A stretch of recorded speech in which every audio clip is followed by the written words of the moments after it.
The exodus, steady stream or slow leak?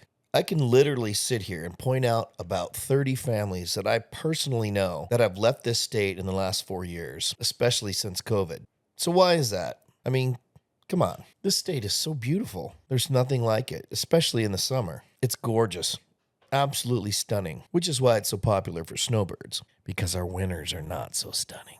But why are so many leaving, especially conservatives? I mean, if I know 30 families and I know 10 people who know 30 families, or how about 10 people that know 10 families that have moved recently? Well, you get my point. That's a lot of people. In fact, often when I invite people to my music gigs, I'll have a number of instances where somebody replies, "Man, I would love to come, but we don't live in Washington anymore." Whether it's we moved to Texas, Florida, Tennessee, Idaho. Oh, we're in Montana now. I've actually got a lot of friends in Montana now. Lucky.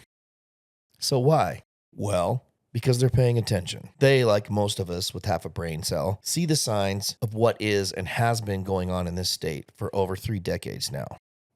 And they know what's coming, and they ain't sticking around for it anymore. And after COVID, it made it even more clear what kind of far-left, progressive, woke, Marxist, communist, anti-Christian, anti-traditional, did I forget anything? Oh, anti-American worldview and policies that the current party in power has planned for the future of Washington State. I mean, you've got people like Brandy Cruz, formerly of Q13 Fox Seattle, who was, well, I would say at very best, a moderate classical liberal, who has now not become woke, but awake to what's going on in this state and speaking up and speaking out about it. I mean, next to Jay Inslee and Bob Ferguson, she looks like a right-wing conservative. Most of us who are aware can look into the political horizon and see the storm that's coming and is now here. Unlike some, even on my political side of the bed, who, for whatever reason, simply can't, won't, or just don't pay attention. And if you don't like Facebook, I mean, there's a bazillion places to check and research and get information from these days, so you can have an informed opinion on what to vote for. Which brings me to the elephant in the room and our last local election for sheriff. Well, what do you mean, Mark? Oh, you didn't know? Yeah, what happened? Probably, in my opinion, one of the worst things that could have happened. We lost our constitutional sheriff. Well, what does that mean? Well, the voters, including some on the conservative side, who are apparently very uninformed, helped to vote in our new progressive liberal sheriff. Well, Mark, I mean, how do you know he's progressive liberal? I mean, have you met him? And what's the big deal? Well, to answer that, let me first start with Bob Ferguson, our current attorney general and highest law enforcement agent in the state. I'm just going to say it right out of the gate and get it out of the way. This man is evil.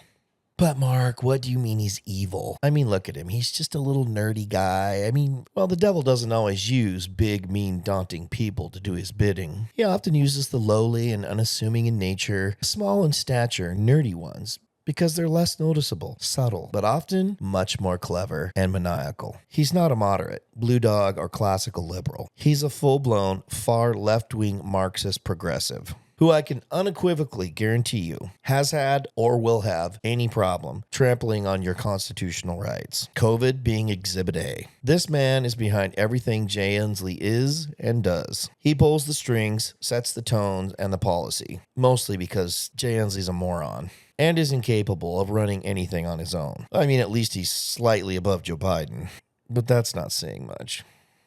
But he really doesn't make many of his own decisions. They're made for him by Bob Ferguson. So you can thank everything that's happening and happened in this state, that's caused people to move, on Bob Ferguson. Now, the passing of the torch. Jay Inslee is stepping aside, and Bob Ferguson is running for governor. And unfortunately, with the way this state's voting system is rigged, well, get ready for Führer Ferguson. Yes, and along with him, all his progressive, left-wing, communist, Marxist ideas and policies. Oh, joy. And who supports him? None other than, wait for it, our newly elected sheriff, Donnell Tank Tanksley. And by the way, again, thank you to all you sleepy conservatives who somehow abrogated your responsibility to pay attention and vote accordingly. Nice job. Well, Mark, I don't watch the news and I don't have Facebook and I just can't do all this stuff. It's too much. Well, then you better figure something out because you're part of the problem. And yes, I'm sure they cheated as well, with ballots lost or not counted, and I'm not even going to get into that rabbit trail right now, because it's too late anyway. Come on, Mark, have you ever even met the man? How do you know what his policies are? You ever heard the saying, you can know a man by who he hangs out with? How about who he endorses?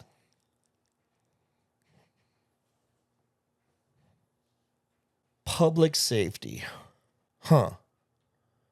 You mean the next time, like there's another COVID scamdemic with the illegal and unconstitutional mandates that extended far beyond what's necessary, and masks enforced on everyone? Or 6-foot distancing, which there is zero science behind?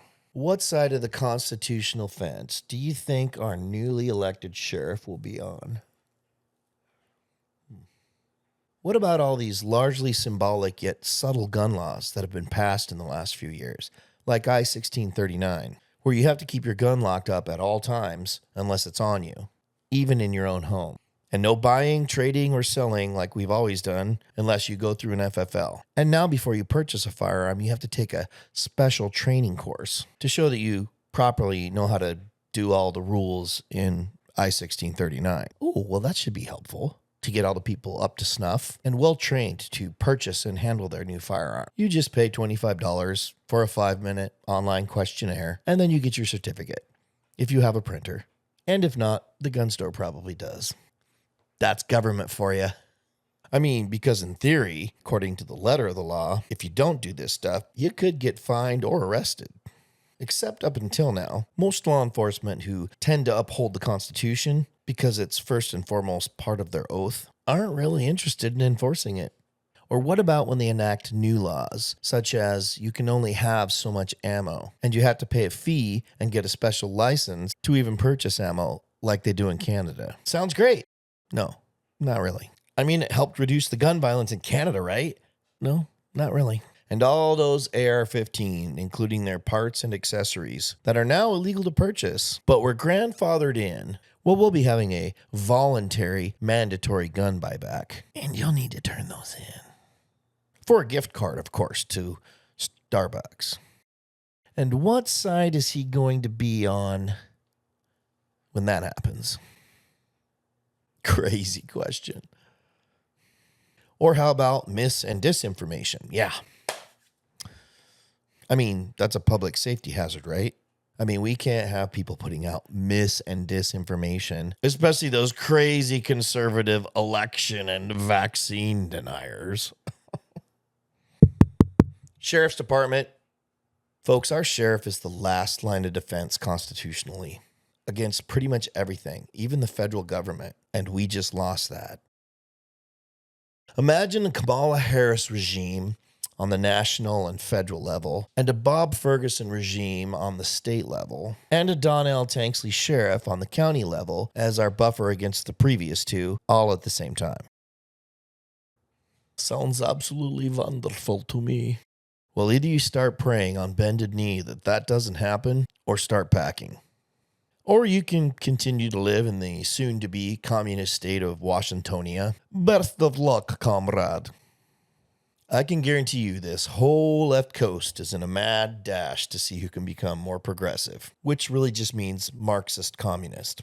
And this slow frog in the boil of a communist invasion has been happening for a long time, folks. They creep into the schools and the education system. They creep into the government. And before long, here we are. You think the price of gas, food, and taxes are high now? If you don't think that this can and will happen, then you don't understand history and you haven't been paying attention. And it's time to wake up, because to me,